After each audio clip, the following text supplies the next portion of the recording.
Hello दोस्तों, welcome to software engineering channel. क्या हाल चाल है आप लोगों का। सॉफ्टवेयर इंजीनियरिंग चैनल में सॉफ्टवेयर प्रोजेक्ट मैनेजमेंट की जो लेक्चर सीरीज़ हमने स्टार्ट की थी उसके अंदर आज हम लेक्चर नंबर 17 पे पहुंच चुके हैं और लेक्चर नंबर 17 का टॉपिक है project monitoring and control. I hope so कि आपने अभी तक के पीछे सारे लेक्चर्स को अच्छे तरीके से सुन लिया होगा, समझ लिया होगा और आपको चीज़ें समझ भी अच्छे तरीके से आ चुकी होंगी। इन केस के अगर आपको कुछ समझ नहीं आया या आपके माइंड में कोई क्वेश्चन है तो आप मेरे ट्विटर अकाउंट पे भी मुझसे पूछ सकते हैं। इसके अलावा जो हमारा फेसबुक ग्रुप है उसको ज्वाइन करके आप वहाँ पे भी क्वेश्चन कर सकते हैं। फेसबुक ग्रुप के अंदर मैं आपको रिस्पॉन्स कर दूंगा। अगर मैं रिस्पॉन्ड नहीं करता तो आप ही की तरह के बहुत सारे स्टूडेंट्स वहाँ पे मौजूद होते हैं जिनमें से कोई ना कोई आपके जो क्वेश्चन होता है उसके ऊपर आंसर कर ज़रूर देता है, तो आपको चीज़ें समझने में आसानी हो जाती है। तो हम अपने लेक्चर की तरफ चलते हैं।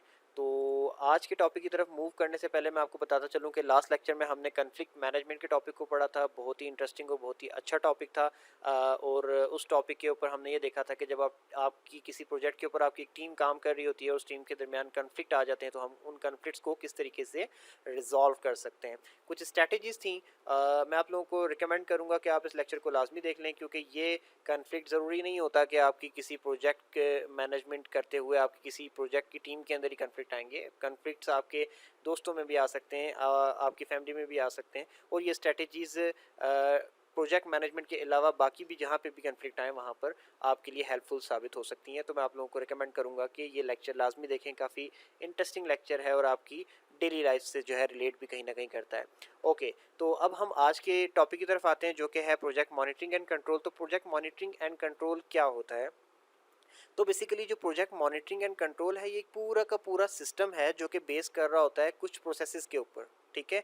और वो जो प्रोसेसेस हैं उनको हम परफॉर्म करते हैं, उन प्रोसेसेस को हम रन करते हैं ऑब्जर्व करने के लिए एक्चुअल प्रोजेक्ट की एग्जीक्यूशन को। अब हम उस एक्चुअल प्रोजेक्ट की एग्जीक्यूशन में क्या ऑब्जर्व कर रहे होते हैं? हम ये ऑब्जर्व करते हैं इन प्रोसेसेस को रन करके कि जो एक्चुअल प्रोजेक्ट है उसमें कोई किसी किस्म की प्रॉब्लम तो नहीं आ रही या प्रॉब्लम आने वाली तो नहीं है। जो तमाम प्रोजेक्ट की सारी चीज़ें हैं वो परफेक्टली बिल्कुल सही तरीके से काम कर रही हैं या नहीं काम कर रही। हम ये चीज़ चेक करते हैं। इस चीज़ को आपके जो पूरा प्रोजेक्ट मॉनिटरिंग एंड कंट्रोल का सिस्टम है उसके जो प्रोसेस हैं उनको रन करके ये चीज़ हम चेक कर रहे होते हैं ताकि हमें टाइमली मैनर्स के अंदर ये चीज़ का आइडिया हो जाए कि हाँ जी हमारे प्रोजेक्ट में कोई मसला आने वाला है या फिर मसला आना शुरू हो गया है, तो हम उसको फ़ौरन ठीक कर लें इससे पहले कि बहुत देर हो जाए। ठीक हो गया। अब ये जो प्रोजेक्ट मॉनिटरिंग एंड कंट्रोल का सिस्टम है जो कि बहुत सारे प्रोसेसेस पे बेस कर रहा है, इसको हम रन कब करते हैं? क्या हम इसको प्रोजेक्ट के स्टार्ट पे करेंगे? बिल्कुल नहीं, क्योंकि जब प्रोजेक्ट स्टार्ट में तो डेफिनेटली कोई प्रॉब्लम्स नहीं होगी। तो क्या इसका मतलब हम प्रोजेक्ट के एंड पे करेंगे कि अब प्रोजेक्ट कंप्लीट हो गया तो हम इसको चेक कर लें? नहीं, बिल्कुल नहीं, क्योंकि उस वक्त बहुत देर हो चुकी होगी। इसको आपको रन करना होगा प्रोजेक्ट के पैरेलल यानी कि साथ साथ। तो प्रोजेक्ट मॉनिटरिंग एंड कंट्रोल का जो सिस्टम होता है यह आपके एक्चुअल प्रोजेक्ट के साथ साथ इस project monitoring and control system के प्रोसेस भी रन हो रहे होते हैं और आपके प्रोजेक्ट को साथ साथ चेक कर रहे होते हैं कि आपका प्रोजेक्ट बिल्कुल ठीक चल रहा है, ट्रैक पे चल रहा है, कहीं कोई मसला तो नहीं आ रहा, कोई प्रॉब्लम तो नहीं आने वाली। सब चीज़ों को चेक करता रहता है। अब using the project monitoring and control system we observe the project on regular basis, यानी कि आप इस project monitoring and control system के ज़रिए आपका जो प्रोजेक्ट है उसको आप ऑब्जर्व कर तो रहे होते हैं बल्कि रेगुलर बेसिस पे कर रहे होते हैं। ये भी नहीं कि हम साथ साथ चला रहे हैं, जी कल तो चेक किया था अब हफ्ते बाद दोबारा चेक कर लेंगे। नहीं, ऐसा नहीं है। आपने डेली की जो परफॉर्मेंस है उसको डेली बेसिस पे ही ऑब्जर्व करना है मॉनिटरिंग एंड कंट्रोल सिस्टम के रूल्स के मुताबिक। अच्छा, we check if the project is still in the acceptable variances of cost, schedule and scope, and we also check if there is any possible risk in the project। अब ये बात आपको ये clear कर रही है कि जैसे हम काफ़ी देर से ये कह रहे हैं ना कि project monitoring and control system क्या करता है कि आपके प्रोजेक्ट में चेक करता है कि कहीं कोई प्रॉब्लम तो नहीं आने वाली। तो प्रॉब्लम क्या हो सकती है? तो उसके बारे में बताया कि प्रॉब्लम ये भी हो सकती है कि आपका प्रोजेक्ट कहीं बजट के ऊपर से एक्सीड करना शुरू हो जाए। लेट से आपका जो कस्टमर था उसका जो बजट था वो 1 लाख रुपए था और प्रोजेक्ट के ऊपर अब खर्चा आया जा रहा है और आप उसकी मॉनिटरिंग ही नहीं कर रहे। तो कहीं पता चलता है जनाब अली कि आपका बजट जो है वो एक्सीड कर गया है। मतलब आप समझ लें कि जो आपका 1 लाख रुपए का बजट था उससे आप प्रोजेक्ट को बनाते बनाते उससे ऊपर चले गए, आपका काम 1.5 लाख पे पहुंच चुका है। तो कल आपको कस्टमर तो डेफिनेटली आपको पैसे नहीं देगा, क्योंकि वो कहेगा कि मैंने आपको कहा था कि विद इन 1 लाख अगर हो सकता है तो ठीक है करके दे दे। तो अब आप मुझसे ऐसे कैसे ऊपर से और एक्स्ट्रा पैसे मांग सकते हैं? मैं तो आपको नहीं दूंगा। तो फिर आप वो पैसे की अपनी जेब से भरेंगे उस प्रोजेक्ट के लिए जो किसी आपके किसी काम का भी नहीं है। डेफिनेटली वो कस्टमर की डिमांड थी, तो इसलिए आपको इसको साथ साथ मॉनिटर करना पड़ेगा, और मॉनिटरिंग के दरमियान में अगर आपको ये पता चलता है कि आप कॉस्ट ऊपर जा रही है तो आपको उसको कंट्रोल भी करना पड़ेगा। इसी तरीके से फिर स्केड्यूल को भी आपने मॉनिटर एंड कंट्रोल करना होता है कि देखें स्केड्यूल के अंदर लेट्स से कस्टमर ने आपको ये कहा है कि ये प्रोजेक्ट मुझे 1 महीने के अंदर अंदर चाहिए, ठीक है, तो अब आपको अपने वर्क की परफॉर्मेंस को देखकर इसका टाइम टू टाइम अंदाज़ा लगाना पड़ता है कि क्या जिस स्पीड से हम काम कर रहे हैं इस स्पीड से काम करते करते हम विद इन 1 मंथ अपने कस्टमर को ये प्रोजेक्ट डिलीवर कर भी पाएंगे या नहीं कर पाएंगे। तो अगर नहीं कर पाएंगे तो फिर आपने क्या करना होता है कि स्पीड को बूस्ट अप करवाना होता है। इसी तरीके से आपने स्कोप भी देखना होता है कि आपने डिफाइन किया होता है कि आपके प्रोजेक्ट का ये स्कोप है, इस एरिया के अंदर ये काम करेगा, तो आपका प्रोजेक्ट क्या वाकई उस स्कोप को पूरा कवर कर रहा है, कहीं उसके अंदर जो है बहुत ज़्यादा छोटा तो नहीं हो गया कि पूरा स्कोप ही नहीं कर पा रहा है, या फिर कहीं बहुत ज़्यादा आपने एक्सीड तो नहीं कर दिया। तो आपने इन चीज़ों को देखना होता है, और इसके अलावा भी कोई पॉसिबल रिस्क अगर आपके प्रोजेक्ट से रिलेट कर रहे होते हैं तो आपने प्रोजेक्ट मॉनिटरिंग एंड कंट्रोल में उनको ऐड करके उसके ऊपर भी नज़र रखनी होती है।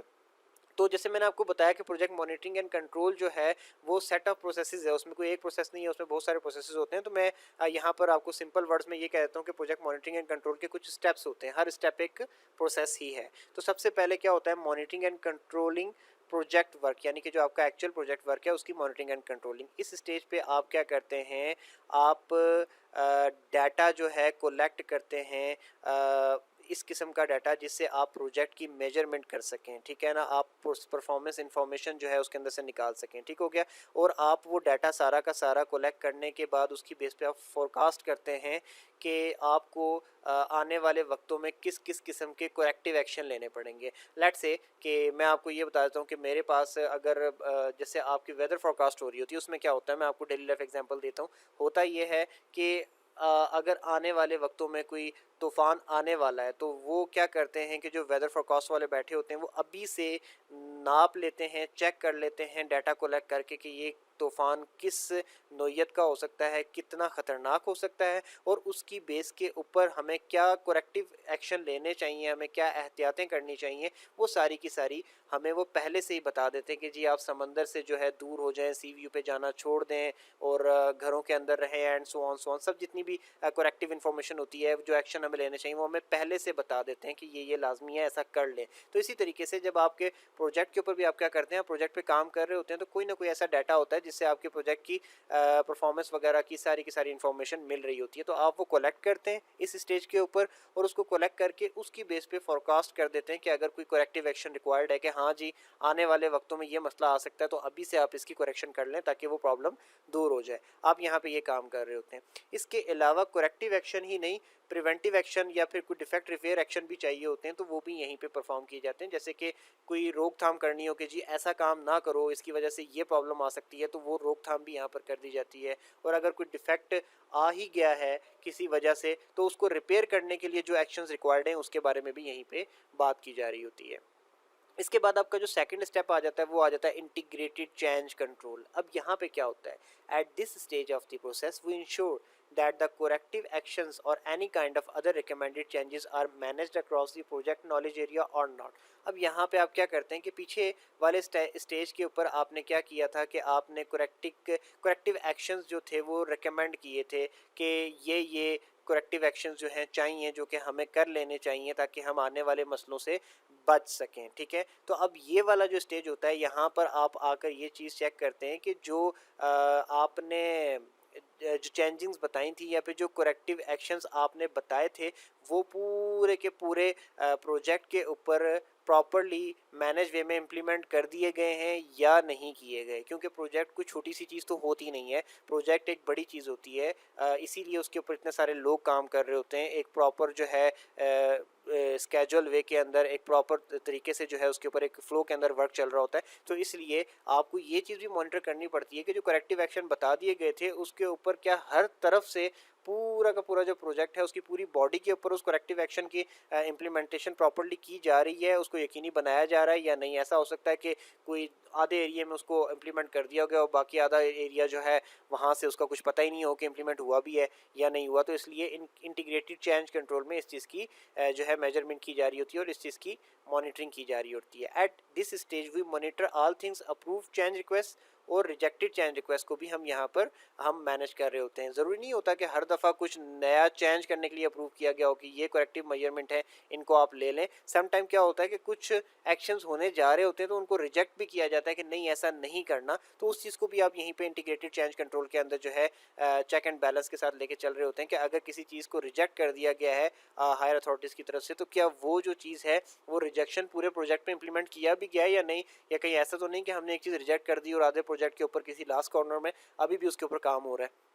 तो ये सारी की सारी चीज़ें इंटीग्रेटेड चेंज कंट्रोल के अंदर आ रही होती हैं। इसके बाद तीसरा और चौथा पॉइंट जो है उसकी कोई आपको डेफिनेशन लंबी चौड़ी नज़र नहीं आ रही होगी। उसकी वजह ये है कि ये नाम ही बड़े अच्छे तरीके से क्लियर कर देते हैं कि यहाँ पे क्या हो रहा होगा। जैसे स्केड्यूल कंट्रोल है, इसका मैं पहले ही आपको बड़े अच्छे तरीके से डिफाइन कर चुका हूँ कि स्केड्यूल कंट्रोल में क्या हो रहा होता है कि आपने ये देखना होता है कि आपको एक प्रोजेक्ट कंप्लीट करने के लिए जितना टाइम दिया गया था, क्या आप उस टाइम लिमिट के अंदर ही काम कर रहे हैं। आप ये चीज़ यहाँ पे चेक कर रहे होते हैं कि जो परफॉर्मेंस की स्पीड आपकी चल रही है, कहीं उस परफॉर्मेंस स्पीड के अंदर ऐसा तो नहीं कि आप अपने स्केड्यूल से स्लिप कर जाएंगे। तो अगर ऐसा है तो स्पीड इंप्रूव की जाती है, और अगर ऐसा नहीं है तो उसी रिदम में उसी वे के अंदर जो है प्रोसेस को चलने दिया जाता है, आपका जो प्रोजेक्ट का जो काम करने का जितना भी प्रोसेस है। इसी तरीके से जो कॉस्ट कंट्रोल है उसको भी मैं आपको बड़े अच्छे तरीके से पहले डिफाइन कर चुका हूँ कि कॉस्ट कंट्रोल में बेसिकली ये हो रहा होता है कि आपने कॉस्ट को मेंटेन करके चलना होता है। देखें, हर प्रोजेक्ट का एक बजट होता है, ठीक है, और वो प्रोजेक्ट उसी वक्त सक्सेसफुल होता है कि वो विद इन बजट अगर वो प्रोजेक्ट कंप्लीट हो जाए। अगर वो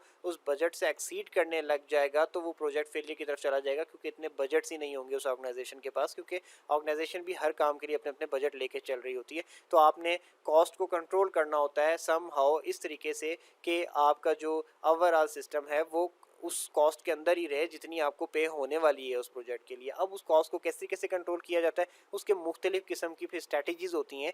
मैं आपको एक छोटी सी एग्जांपल देता चलता हूँ कि मेरे हाथ में एक प्रोजेक्ट है, उस पर मेरी टीम काम कर रही है। अब डेफिनेटली वो टीम जो है वो भी पे ही ले रही है ना पर मंथ। अब वो जो पर मंथ पे ले रही है या फिर पर आवर पे ले रही है, तो वो मैं अपनी जेब से नहीं दे रहा। जो बजट मुझे मिला है मैं उसी उसी के अंदर से मैनेज करके उनको भी दे रहा हूँ। तो अगर मुझे जो पैसे मिले हैं, लेट से 2 लाख रुपए मिले हैं मुझे कि इसके अंदर आपने इसको कंप्लीट करना है, तो उसके अंदर से कंप्लीट करने का मतलब ये है कि उस प्रोजेक्ट के लिए जितने रिसोर्सेज मुझे चाहिए मैंने वो भी बाय करने हैं, जो मैंने बंदे हायर किए हैं मैंने उनको भी पे करना है। और मैंने कोई प्लान बनाया होगा कि विद इन 1 मंथ ये प्रोजेक्ट कंप्लीट हो जाएगा, तो ही मैं इस 2 लाख में उनको पे भी कर सकता हूँ और अपने रिसोर्सेज भी खरीद सकता हूँ और अपने लिए भी कुछ बचा सकता हूँ। तो अगर वो प्रोजेक्ट 1 मंथ की जगह 2-3 मंथ पे चला गया, तो सारे पैसे तो फिर मुझे जेब से देने पड़ जाएंगे, उस टीम मेंबर्स को पे देनी पड़ जाएगी। तो फिर तो प्रोजेक्ट मुझे किसी भी तरीके से जो है प्रॉफिटेबल नहीं रहेगा, बल्कि ऑर्गेनाइजेशन के लिए भी मुश्किल हो जाएगी उस प्रोजेक्ट को मैनेज करना। तो इसलिए कॉस्ट को कंट्रोल करना एक लाजमी फैक्टर होता है। इसके बाद आ जाता है क्वालिटी कंट्रोल। वैसे तो ये भी कोई बहुत बड़ी बात नहीं है, अगर आप प्रोजेक्ट मैनेजमेंट लेवल के लेक्चर्स को देख रहे हैं तो क्वालिटी कंट्रोल का आपको ऑलरेडी आइडिया होगा। अब इसमें यहाँ पर क्या होता है, on this phase of the project we measure the results of the projects to check if the project meets the expected outcomes or not। देखें, क्वालिटी कंट्रोल क्या होता है कि आपको पहले से एक क्राइटेरिया दे दिया जाता है कि हमें जो प्रोडक्ट चाहिए वो इस लेवल की होनी चाहिए, इस परफॉर्मेंस की होनी चाहिए, इस मटेरियल की बनी हुई होनी चाहिए। जो भी आपके पास जो पैरामीटर्स हैं आप वो सारे के सारे बता देते हैं। उसके बाद काम शुरू हो जाता है। तो जब प्रोडक्ट बन के आती है तो उसमें से कोई एक सैंपल उठाकर, तो वो जो पैरामीटर आपने दिए थे उनकी बेस पे जज किया जाता है कि आया कि ये प्रोडक्ट वाकई उन पैरामीटर्स के ऊपर पूरा उतरती है या नहीं उतरती। तो अगर वो उतरती है तो दैट मीन्स के आपका जो प्रोजेक्ट है वो सक्सेसफुल हो रहा है, आपकी प्रोडक्ट्स बिल्कुल क्वालिटी लेवल के ऊपर जा रही हैं। और अगर मीट नहीं कर रही तो डेफिनेटली आपको पीछे कोई ना कोई चेंजिंग्स करनी पड़ेंगी। इसके अलावा फिर आपके पास जो 6th स्टेप आ जाता है वो आ जाता है टीम मैनेजमेंट का। On this phase we track members performance, resolve issues, conflict and coordinate to improve the performance. अब यहाँ पे क्या होता है कि डेफिनेटली ये सब काम जो हमने ऊपर पढ़े हैं, ऊपर वाले 5 स्टेप्स के अंदर वो कर कौन रहा है, वो टीम काम कर रही है। और टीम किन लोगों पे बेस करती है, कोई इंसान है जिन लोगों के ऊपर टीम जो है बेस कर रही है। अब उन इंसानों की परफॉर्मेंस कहीं डाउन भी जा सकती है, कहीं उन लोगों के दरमियान कन्फ्लिक्ट भी आ सकते हैं, किसी बंदे को कोई इशू भी हो सकता है, कोई प्रॉब्लम में भी आ सकता है वो।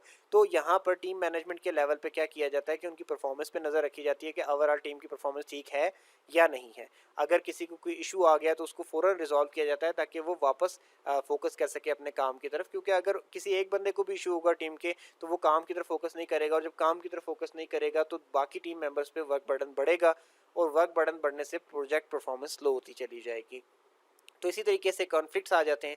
टीम मेंबर्स हैं, डिफरेंट एनवायरनमेंट से आते हैं, डिफरेंट जो उनकी थॉट्स होती हैं, डिफरेंट माइंडसेट होते हैं, डेफिनेटली उनके दरमियान कई दफ़ा क्या होता है, कोई लड़ाई झगड़े वाली बात आ जाती है, कोई एक दूसरे के साथ वो ओपिनियन के साथ वो एग्री नहीं कर रहे होते, तो कॉन्फ्लिक्ट्स आ जाते हैं, तो उनको भी फ़ौरन फिर रिजॉल्व करना पड़ता है ताकि आपका ओवरऑल जो सिस्टम है वो स्मूथली चलता रहे। और ये सारी की सारी चीज़ों को के ऊपर नज़र रखते हुए अच्छी तरीके से इनकी कोऑर्डिनेशन करके तो आपको ओवरऑल टीम मैनेजमेंट में क्या करना होता है कि परफॉर्मेंस को इम्प्रूव करना होता है। तो all in all project monitoring and control जो है वो इन्हीं स्टेप्स के ऊपर होता है कि आप हर एक चीज़ को जो है मॉनिटर करते रहें, जो 5-6 स्टेप्स में मैंने आपको बताई हैं, और इनको मॉनिटर करें कि इसमें क्या ये चीज़ें बिल्कुल ठीक चल रही हैं या नहीं चल रही हैं। अगर ठीक चल रही हैं तो दैट्स फाइन, आप अपनी मॉनिटरिंग मोड पे ही रहें। और अगर मॉनिटरिंग मोड पे आपको ये डिटेक्ट हो जाता है कि नहीं, हम इस स्टेज के ऊपर यहाँ पर हम अपने ट्रैक से हट रहे हैं, तो फ़ौरन आप कंट्रोल मोड में स्विच हो जाएं और कंट्रोल मोड में जाकर उसके लिए कोई ना कोई जो है